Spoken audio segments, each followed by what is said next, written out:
1949 out in San Bernardino, California, when I was in the Navy. But how those people could stand to watch it, I don't know. Well, even before Pratt got television, or Wichita got their stations, some of these early technical people that we knew would get some kind of a signal from Oklahoma City. And they would invite us out to special deals like boxing matches and stuff like that. And hell, there wasn't enough reception to tell what was going on. But you purchased your first personal TV in 1953. Yeah, I bought a metal tower that stood on the end of the house that had a crank on it, and it cranked up to 50 foot. That was how tall it was. Oh, you had to bring in the signal antenna, yeah. Back in those days, you had to be up in the air to get a signal. The guy I worked with was in construction, so he had access to creosote telephone poles. And he decided he was going to build him an antenna that was taller than everybody else. So he got, I don't know whether he bought them or not, probably not. He got 3 35-foot poles, creosote poles. And then he set 2 of them side by side to where there was enough room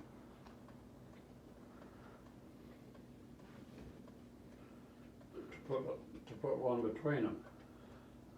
And so he had a big long bolt that went through the one that's up there, but he held it back about 6 foot from the end so that it would have a fulcrum to lift it up there. We used to do some stupid things. I was the first one to top that pole. and a guy that was on construction that climbed all the time, he had a burnout on the pole. He lost his footing and slid down the pole. But this, I'll never forget, that damn antenna was a Finco, and it was about 4 foot tall and 5 foot wide. Had 4 different deals that had to be assembled, and then it had a rotor on it to where you turned it around. I went by that house here one time last year. Those poles are not there anymore. And this was just so you could get 3 channels or 2 channels? Well, yeah, Wichita, or Hutchinson 12, Wichita 2, Wichita, is there NBC 2 or 3? NBC is 3. 3, okay. And Houston, 10 is the CBS. Houston was 2, that's, and CBS was channel 12. Yeah, it's still 12. And 10 is the ABC. And we used to, they were building that tower when we lived here, and I kept pretty close tabs on it. And then I moved away and find out that I think they're still using the tower, but instead of it being a Hutchinson TV station, it's a Wichita TV station. Mm. How big was your first TV, that Admiral? 17 inch. 17 inch. That's diagonal. Sure. Was that black and white? Or, Oh yeah. Yeah. Yeah. Yeah, I didn't have my first color TV until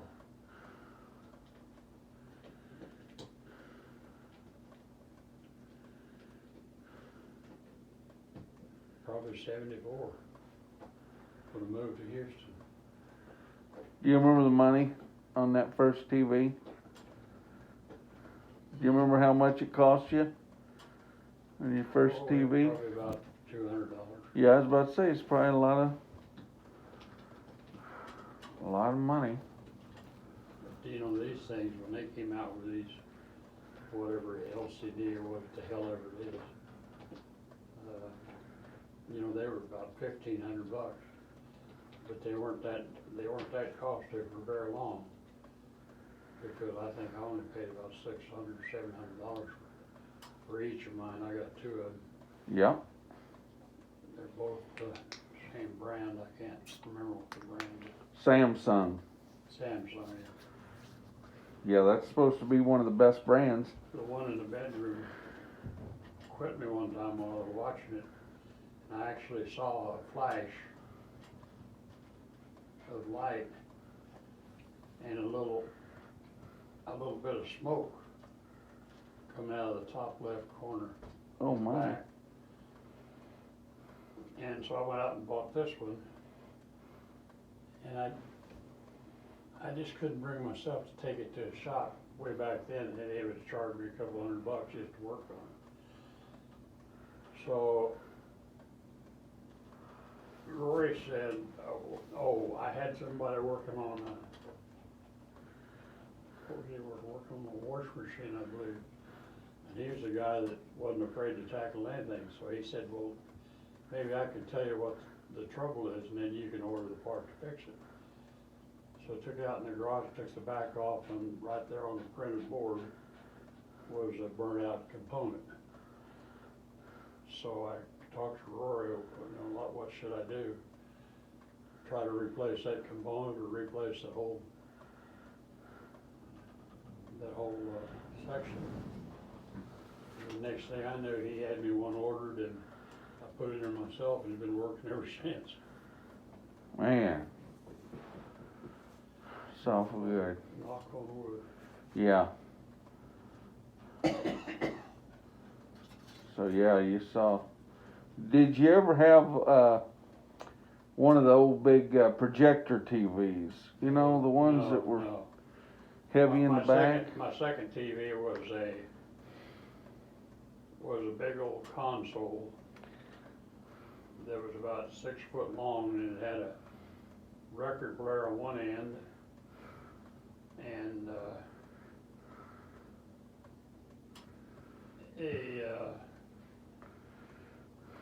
receiver type thing.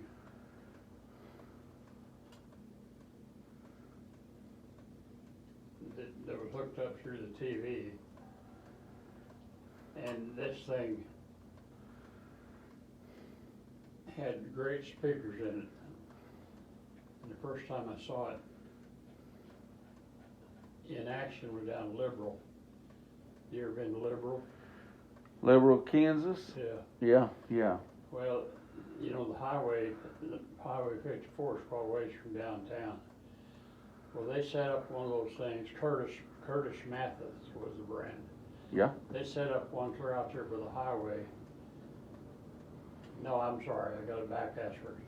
They set one up downtown on Main Street, and you could hear the music playing out there by the highway. Jeez. But of course, I don't imagine you would stand to be close to it because they had it turned up all the way. But that was a black and white TV, and it was, you know, their selling point was that when color gets here, you can change it out to a color.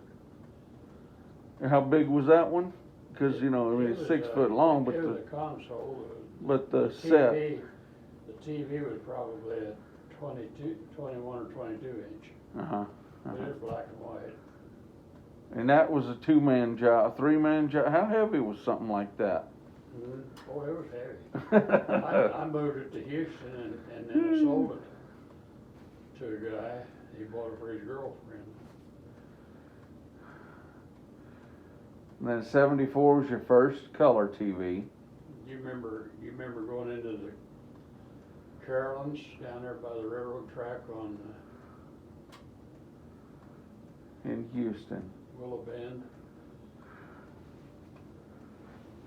Well, he gave it to Carolyn, who ran that bar. It was a high fidelity type player. And I guess you had to have that receiver to go with the player. All right. The damn receiver was about that long, and about that high, and about that heavy. Had all kinds of red and blue and yellow lights on it.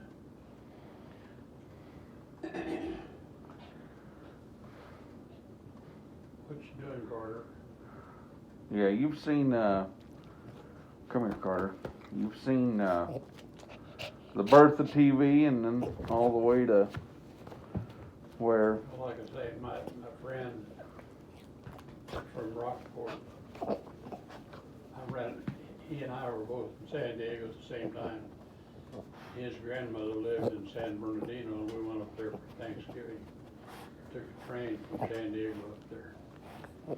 And she had, I suppose like all Californians did, she had television. what'd you think of it the first time you see? You remember Oh, seeing it and how you thought about it? You know, I used to sit there, I was, you know, worked with electronics, and I had the circuit diagram, and this thing had at least a dozen controls on the back that you could change. And I bought the TV before we got television. All they had on TV was a test pattern. So I sit there every night fine-tuning that test pattern. I remember it was round and had all kinds of different. Every once in a while, somebody on Facebook would come up with, you know, how old do you have to be able to remember something like this? Yeah. And now you look at it in the pictures, this high definition stuff, it looks like you can almost, you know, see them in 3D or, you know. I was interested in radio before I went in the Navy, and I had a radio that was about 12, 16 9 inches? 9 inches. long, Uh-huh. 5 inches deep, 5 inches high, which had vacuum tubes in it. And I took it with me to the Navy, and then it got dropped, and it was all that brittle plastic stuff, so it was ruined. And at that time, it was only AM, is that correct? Yeah. There was only AM? Yeah. Mm-hmm. Amplitude modulation. Now, with you being a gadget guy, did you ever tinker in ham radio? No, I had no interest. Yeah. But I built a radio transmitter and receiver in aviation electronics. That was the first thing we had to do. And I already knew how to solder, so I had the inside track on that. I'd been soldering on model airplanes for a long time. Yeah. And I worked on what they call the V6 radio, which was about 6 inches square, about that long. It slid back into a hole and then made an interconnect. And that was what all of the airplanes used for, at least the Navy airplanes used for a receiver. And then I worked on transmitters and actually was trained on radar. We used to fly, they put us on a beech nut, 2-engine beech nut with a twin tail. I should remember the name of that plane, made by Douglas. Anyway, or no, beech nut. Anyway, when we were training on radar, they'd load us up on that airplane, and we'd fly down this California coast on down to Ensenada, Mexico, and there were special targets that we had to figure out how to home in on them with radar. But I didn't want to be a radar operator, sitting there looking at that damn screen all the time. No to ham radio. What about in the 70s when did you ever have a CB in your truck? Oh yeah. Yeah. And now, like in the 70s, Rory was When- heavy into the CB business. Roy was in school at the time, still high school, right? Yeah. Okay. And did y'all have, did Grandma have a car and you have a car? Or did your family just have one vehicle?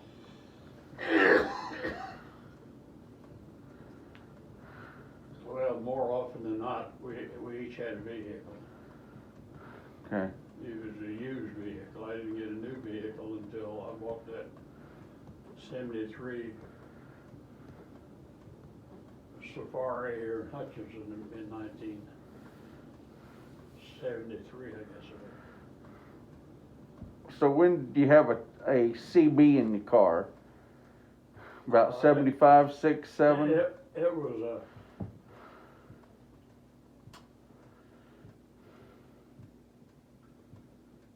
I remember I had to have an antenna that was put on top of your car with a magnet, Yeah.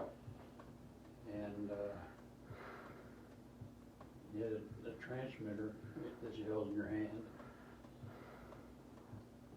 I don't think I ever had the unit mounted.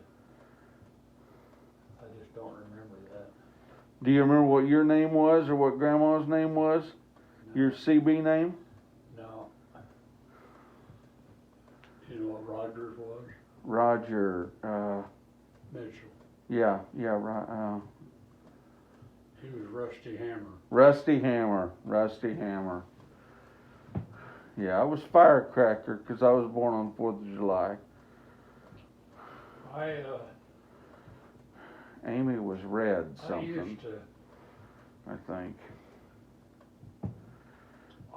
make an little trip back and forth. I always used a CB. But one time I got caught from a side radar. Where instead of being in front or back of you, they were off to the side. My detector didn't pick it up and I got a ticket. I still had that up until 5 years ago. The receiver and the antenna out in the garage. I guess the truckers still use them, I don't know. Yeah, I think I don't know. I mean, maybe they use cell phones, or they could use an app now or something. Yeah. I just don't know. Well, You've seen one of the YouTube channels I watch is a guy named Ron Pratt, and he operates a big, heavy wrecker hauling outfit. They've got huge lowboy trailers that the top skim back to the ground. They've got 3 units. 2 of them have got 3 wheels, 3-rear drive, and the other just got two axle drive on it with his big long operating thing. And he had here just not too long ago, he got called to a location where an 18-wheel truck driver was in a real small town that barely had streets wide enough for him. And he tried to make a turn and went off in the ditch and got stuck because of all the water. Well, I don't think water was actually a factor. Those things, once they get in trouble, they don't ever seem to be able to get themselves out of it. right. But anyway, Ron Pratt was speculating that this guy was probably using his GPS on his cell phone, and it took him down this little old single lane road. Right. And he says that he operates down in south of St. Louis and over into Illinois, and he said that wasn't the first one that truck drivers that got in trouble because they're trying to use the GPS. Oh my goodness.